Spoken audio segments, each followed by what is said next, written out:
Hello, my crafty friends. The one thing I have been able to do um, over the last few days is to write in here.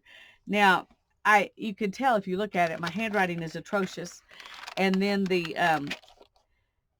fact that it's a grid makes it even harder to read. I can read it fine, but on the camera, it's not really readable, and that's fine. But I thought I would just share with you how I've decided to plan this out and what I've done so far. I haven't been able to do a lot, but I did what I could do without having to hold my book. um, but first, I want to tell you these are the other books that I ordered. This is a little herb book, and it has some useful information in there. It's the little guides, herbs, and it's a nice little book. But I think mostly I could have probably done fine without this one, and I think the other ones are probably better than this one. Um, but it's got tons of pages, and if you wanted some pictures um of herbs and things, that it's in there. And I did, like I said, I used it a little bit. um and this book, Tanya told me she had found one at a thrift store or somewhere, um that was like her very favorite herb book, and so she sent it to me. Thank you, Tanya. I love this book. This is the same book that my mom has, and as long as I can remember, she's had this book. I was going to look and see when it was actually published. Um, I was going to say she's had it all my life, but she may not have. Let's see.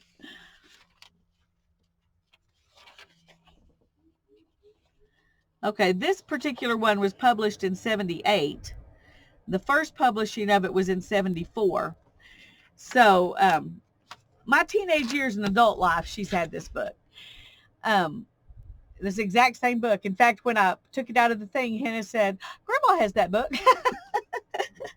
So, and I did use this. And one of the things I did in here was kind of the history of using herbs, the written history, because I'm sure they were used a long time before anything was written down, but the written history of how herbs were used. This one is called The Herb Book by John Lust.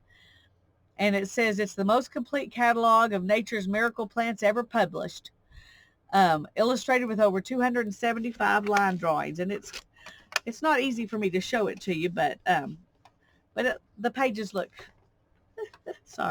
like that. So it's a nice little book, and so I was excited to get that from Tanya. This is the other book that I ordered. I know some of you were looking for herb books. This is a pretty good one. It's called the Herb Bible, and I got it off of eBay for about $4, and that included shipping. A visual directory of all the most popular and easy to grow herbs, planting, growing, harvesting, and preserving hints, herbs in the home, how to get the most out of the herbs you grow. And it's, it talks about how to do things with herbs. And then there are, okay, I was trying to get to where it just shows you the herbs, but it talks about how to make gardens, and then it has pages like this with all these different things: what type of plant, the best position, suitable soil, propagation, parts of the plant, uses, kind of a little guideline there. And there's a page in here that tells you how to use that. But this is a really good book. If you're wanting a book on herbs, I really think this is a good one. Excuse me. Let me pause for just a second. Okay, sorry. So the research that I've done so far, these are the 3 books that I've used to do my research so far. And what I did first was a mind map, and it's one of those all over there mind maps. Mine's not as, it's not, in fact, some things are in here in 2 or 3 places because they seem to fit in to the what, the when, the which, the how, the where. I don't have the why. The why is fitted into all of these. But that's what I did first, was do a mind map of what I wanted to learn, what I wanted to have in this book. And then I wrote down kind of a paraphrased version of the history of herbs out of this book. And I just thought I'd read to you what I wrote, because if you're interested in herbs, you'll find this fascinating. The definition of an herb: a non-woody plant that dies down to the ground after flowering. That's the official definition of an herb. And then we've got what the general use of the term herb is: any plant in part or whole which has been used for such purposes as medical treatment, nutritional value, food seasoning, coloring, or dyeing of other substances. So that's a pretty broad use of the term. But so some of these things, some of them we even think of as vegetables, some we think of as spices. So that's it. I found that interesting. Historically, the most important use of herbs were medicinal. Of all the things used to treat illness, injuries, and disease, plant remedies represent the most continuous and universal form of treatment. In the written record, the study of herbs dates back over 5,000 years to the Sumerians, who described well-established medicinal uses for such plants as laurel, caraway, and thyme. So the Sumerians were the first people who actually wrote down the way they used the herbs, although herbs have been used, were probably used before that. The first known Chinese herb book, dated from 2700 BC, lists 375 medicinal plants and their uses, including Ma Huang, which I probably butchered that, but anyway, the shrub that introduced the drug ephedrine to modern medicine. The Egyptians of 1000 BC are known to use garlic, opium, castor oil, coriander, mint, indigo, and other herbs for medicine, food, and dyes.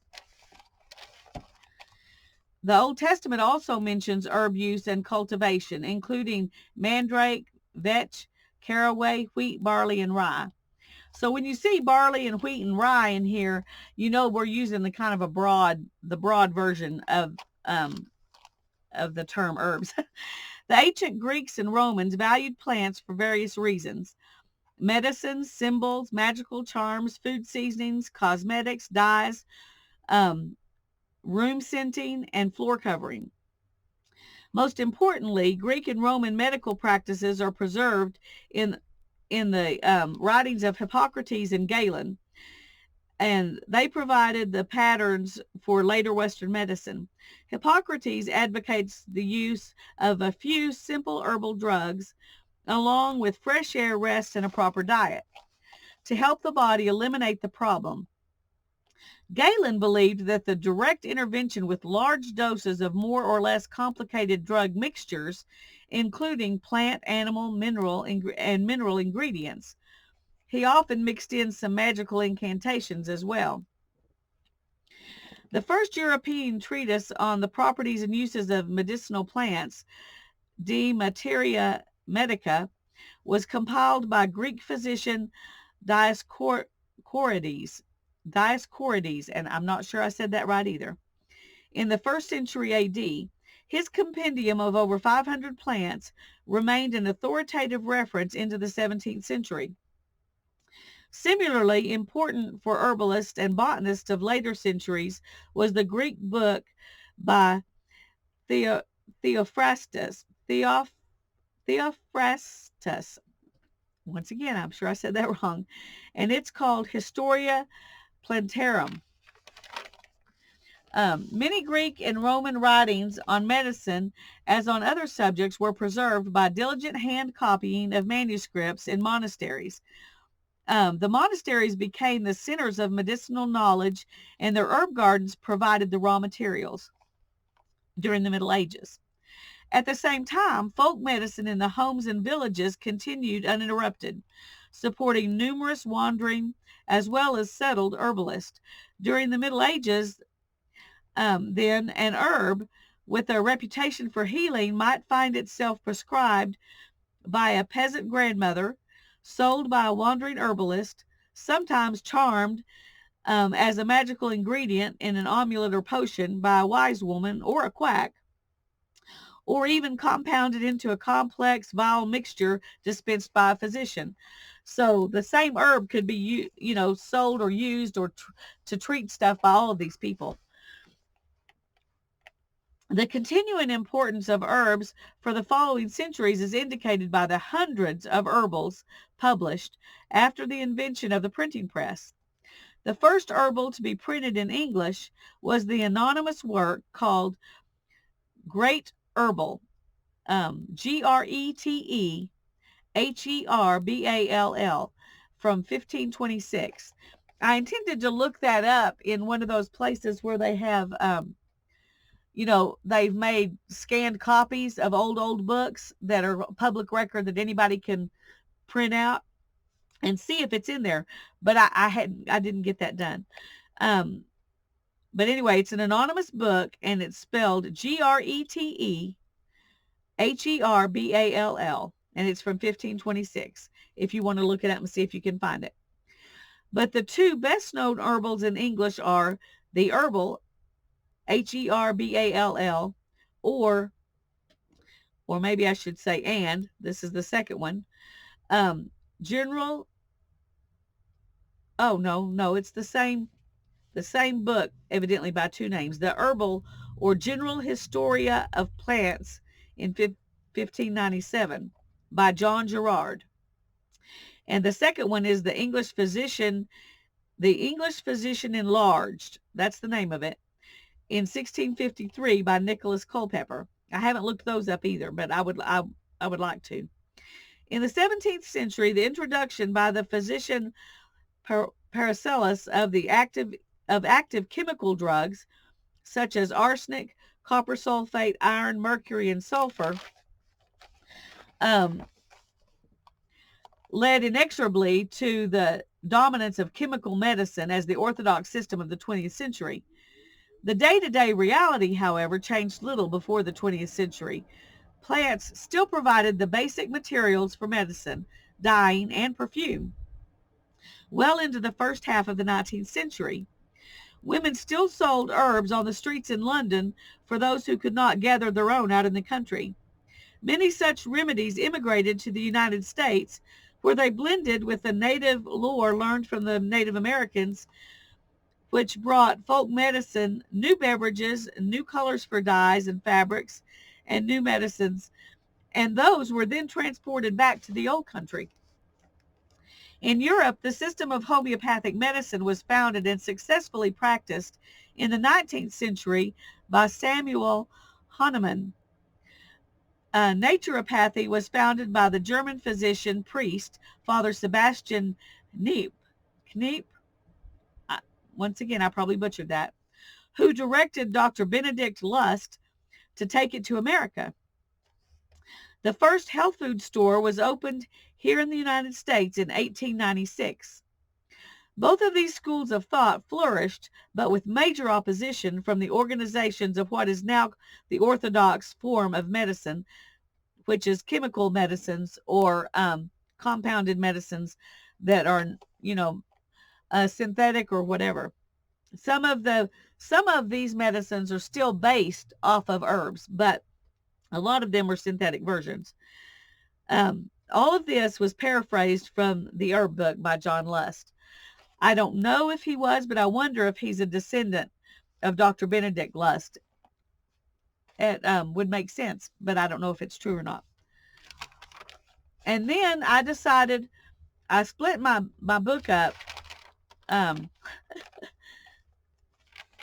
into what kinds of things I'm going to do. And then starting right here, I'm going to start doing a 2-page spread for each of the herbs that I have listed in my index.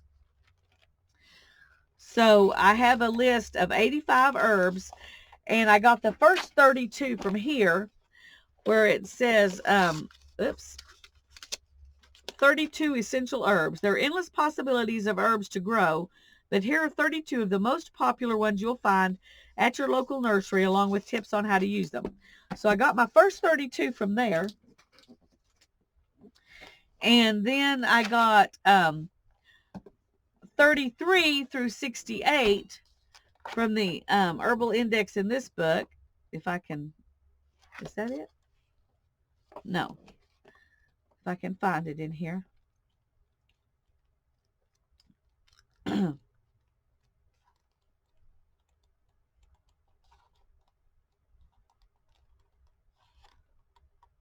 It must be in the back somewhere. Okay, here it is back here. And what I did was go through this list, herb uses, and I took all of these herbs from this book that were not already in the list 1 through 32, and I added them in. And that got me up to 68. And then I came into this book, and they have a plants applicable to various conditions and body organs. So they have it listed by what's wrong with you and what to use. And so I came in here and I found herbs that showed up in a lot of places, as well as things I was interested in, like headaches and backaches and bronchitis and those kinds of things. And I finished out my list of 85 herbs with herbs out of this book. So then I had put 90 here, but then I decided I wanted some more information that was general, that I wouldn't have to put in the pages on these herbs. And the things I decided to go with that were general information was outside plants and choosing which ones to grow. How do you know which ones to grow in your area? And I may include in here something about which ones grow good in my area. And another section on herbs to grow indoors, harvesting herbs, drying herbs, storing herbs, and which parts do you use? Because different herbs, I'm sure it tells you in these books, when it's telling you to use them, it tells you which parts. But some herbs you can use the whole plant. Some herbs you only use the roots or the tubers. Some herbs you use the flowers and the leaves. And so I'm going to write down a description of that so that I'll know what those parts are. And then I did another page on herbal preparations that I'm going to write definitions for, but I was too tired after getting, I did the index and these things at the same night, so I stopped here. But I'm going to write down the definitions for infusion, decoction, cold extract, juice, powder, syrup, tincture, essence, ointment, poultice, and hydrotherapy. Those are different ways I've decided to study of how they're used. And then I'm going to start here. And the next 85 pages are going to be one herb at a time. And my plan is to put information about the herbs over here. And you can see I've run out of my my borders. I'm going to have to do some more borders when I can. Can't do that right now, so I'm not worrying about it. But I'm going to do my information over here, and then I'm going to do art over here, which will probably include a collage and then me trying to draw it. That's my thought at the moment. And then, of course, borders. And that's my plan. That's how far I've gotten in my Comp 2020 or Comp Book 2020. So I've been mostly doing research, and I'm looking forward to getting forward with this, but that's where I am at this point. So I just thought I would give you an update while I was out here making another little video. So God bless you, and you have a great day, and I hope you're enjoying yours. And if you haven't started one, you still can. Thanks. Bye-bye.